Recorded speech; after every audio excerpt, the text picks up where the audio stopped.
Let's recall. Complete the following table with the help of figure 7.24. आता पहिल्यांदा type दिलेला आहे मायनर आर्क. फिगरमध्ये मायनर आर्क कोण आहे? AXB. RAXB. आणि याला जे इंटरसेप्ट केलेला जो अँगल आहे तो अँगल कोणता आहे? AOB. हा सेंट्रल अँगल आहे. सेंट्रल अँगलचं मॅप करस्पॉन्डिंग आर्कच्या काय असतं? इक्वल असतं. आणि दॅट्स वाय या ॲक्टिव्हिटीमध्ये इथं जेव्हा आपण माप लिहू AXBचं म्हटल्यास लिहू आपण, तर हे माप किती असेल? 100 डिग्री. त्यानंतर AYB हा आपला कोणता आर्क आहे? Major arc. आणि मेजर आर्कचं माप काढायचं असेल तर आपण 360मधून मायनर आर्क काय करतो? सबस्ट्रॅक्ट करतो. आणि सो 360मधून 100 सबस्ट्रॅक्ट केले तर आन्सर किती येईल? 260. दॅट्स वाय AYBचं माप किती आलं? 260. त्यानंतर आहे let's learn sector of a circle. In the adjacent figure, the central angle divides the circular region in two parts. आता फिगरमध्ये सेंट्रल अँगलनं जो पूर्ण सर्क्युलर रिजन आहे त्याला दोन पार्ट्समध्ये काय केलं? डिवाईड केलं. Each of the parts is called a sector of the circle. आणि प्रत्येक इंडिव्हिज्युअल पार्ट जो आहे सर्क्युलर रिजनचा त्या रिजनला काय म्हणू आपण? Sector of a circle. Okay. Sector of a circle is the part enclosed by two radii of the circle and the arc joining their endpoints. आता एक लक्षात ठेवायचं आहे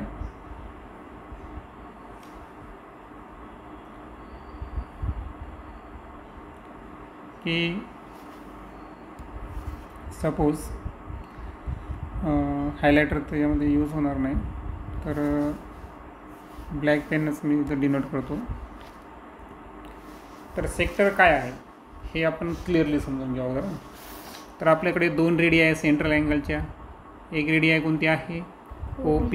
आणि दुसरी कोणती आहे? OQ.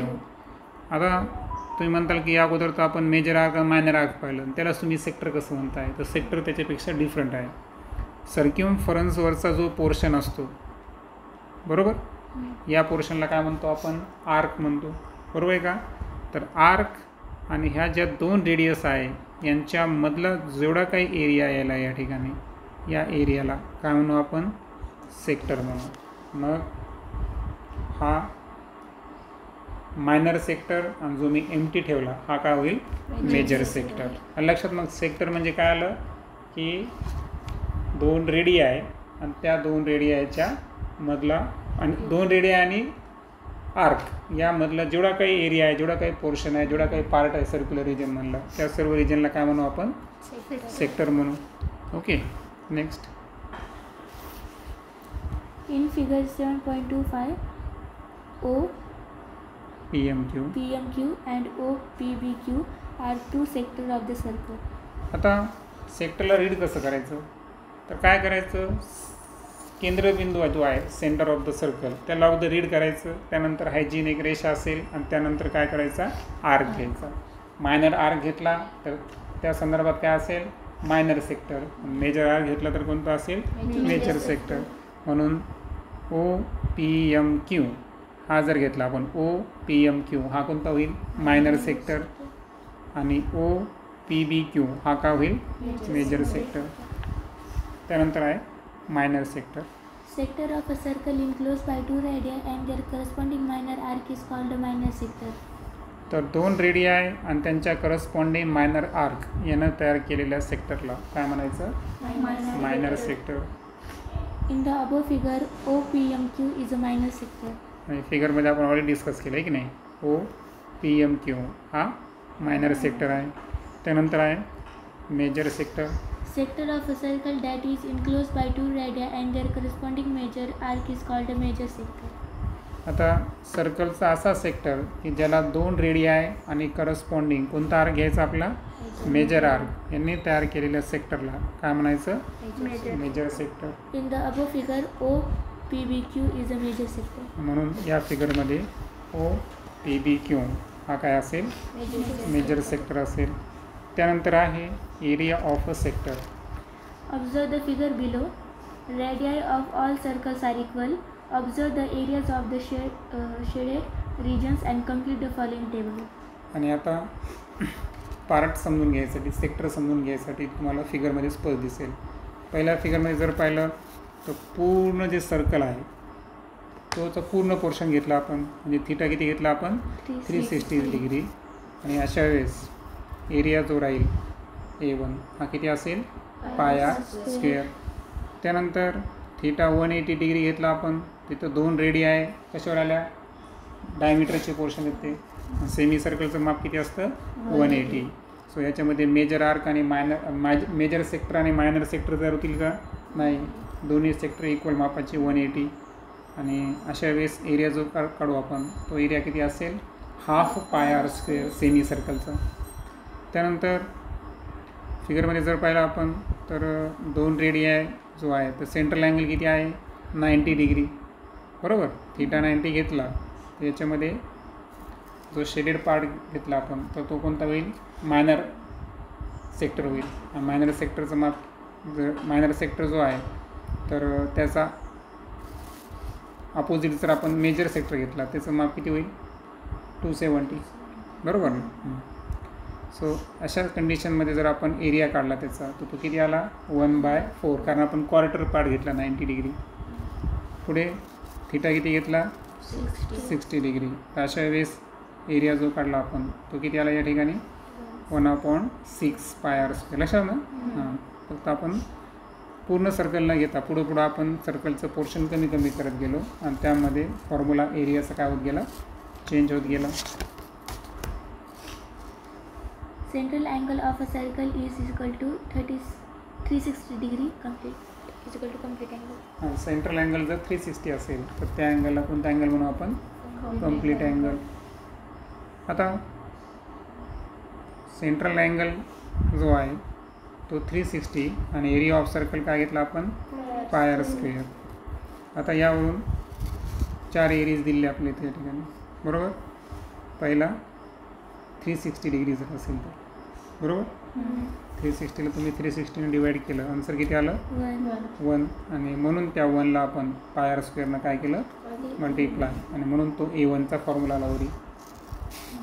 A2मध्ये आपण सेमी सर्कल घेतलं होतं म्हणून मेजर ऑफ आर्क किती आला आपला 180. 360ला 180ने डिवाईड केलं 180ला 360ने डिवाईड केलं तर किती आलं कारण थिटावरती ना आपला फॉर्म्युलाच काय थिटा अपॉन 360. सो 360ला 180ने डिवाईड करा किती येईल पुन्हा तेच म्हणलं तुम्ही 180ला 360ने डिवाईड करा half into area pi R square. म्हणून A2चा फॉर्म्युला काय होता हाफ पाय आर स्क्वेअर. नंतर कोणता घेतला आपण 90 बरोबर आहे का. 90ला 360ने डिवाईड केलं किती येईल रेशो 1/4 म्हणून A3चा फॉर्म्युला फिगरमध्ये किती आहे 1/4 पाय आर स्क्वेअर. येईल लक्षात. थिटा किती घेतला 60/360 इज इक्वल टू किती येईल सांगा 1/6 पाय आर स्क्वेअर. किती आपल्याकडे ते 60/360 इज इक्वल टू किती येईल 1/6 आणि म्हणून किती असेल 6 पाय आर स्क्वेअर. आणि म्हणून जनरल फॉर्म्युला म्हणून आपण की अँगल जर थिटा असेल तर आपल्याला थिटाला जर 360ने जेव्हा आपण डिवाईड करू तर त्याला आपल्याला कशानं काय करायचं आहे पाय आर स्क्वेअरनं मल्टिप्लाय करेल तर अशा वेळेस तो काय निघतो त्याचा एरिया निघतो. त्यानंतर From the above table we see that if measure of an arc of a circle is theta, then the area of its corresponding sector is obtained by multiplying area of the circle by theta upon 360. आणि इथं आपला जो general formula होता बरोबर आहे का तर त्यावरून लक्षात येतं आपल्या की एखाद्या सर्कलचा आर्क जर किती असेल थीटा असेल आणि त्याचा करस्पॉन्डिंग सेक्टर जो आहे त्याचा एरिया आपल्याला फाइंड करायचा. म्हणजे आपण जे आता एरियाज काढले ते काय आहे एरिया ऑफ सेक्टर काय तर म्हणायचं एरिया ऑफ सेक्टरचे वेगवेगळे फॉर्म्युले पाहिले आणि एरिया ऑफ सेक्टरचा फॉर्म्युला काय आला आपल्याकडे theta upon 360 into pi R square. म्हणजे सर्कलच्या एरियाला आपण कितीनं मल्टिप्लाय केलं थीटा अपॉन 360. थीटा अपॉन 360 आपण मल्टिप्लाय केलं आणि दॅट्स वाय एरिया ऑफ सेक्टरचा फॉर्म्युला काय येईल? Area of sector is equal to theta upon 360 into pi r square. Okay, तर हा फॉर्म्युला तुम्ही यूज करायचा.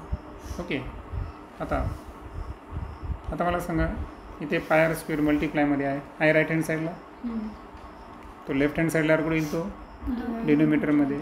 That's why area of sector divided by pi R square is equal to theta upon काय आला? 360. ए काय आहे?